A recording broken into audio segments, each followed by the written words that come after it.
Kırgızistan jarandары мына лөлмелерni карай турган бирөө барбы? Эл 3 күндөн бери калкышып атат. Токторбаев келип закон чыгаргандан бери домго көчүрөт дегенден бери. 3 күндөн бери эл калкышып атат. Мен жакта бирөө келген адам жок, мен жакта. Мына эркектер, аялдары эртең менен кечкурун жума күндөрү чыгып туруп мындай наразычылык билдирип атат. Бирөө карайбы, келесиңерби? Мен жакта журналисттер, кана Кыргызстанда ош журналисттер, кана буякта депутаттар, кана буякта сайлоого келгенде топтолуп калган депутаттар. Мен жакта элди карагыла. 3 күндөн бери же ишке барбайт, же булар эч кайка барбай, карылары, жаштар мен жакта топтолуп баары турат. Наразы болуп, үйлөрүбүздү бербейбиз деп атат. Кече жакында бир келинем өлүп калды шу сөздөрдү угуп.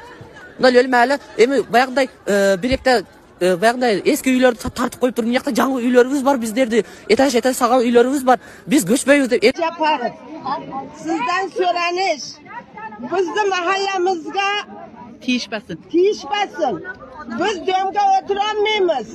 Biz çarvalık adamız. Kreditimiz köp. En kamımızda 8 adam bola bu. Bunu Kırgızca söylemegenimizde sizden söylenem. Can aka bizi tinç koysun.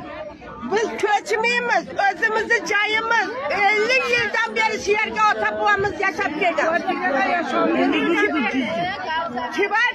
Kibar tirege caş olmayımız, biz çarvalık adamız. Ekte mal bakmasak cür olmayımız.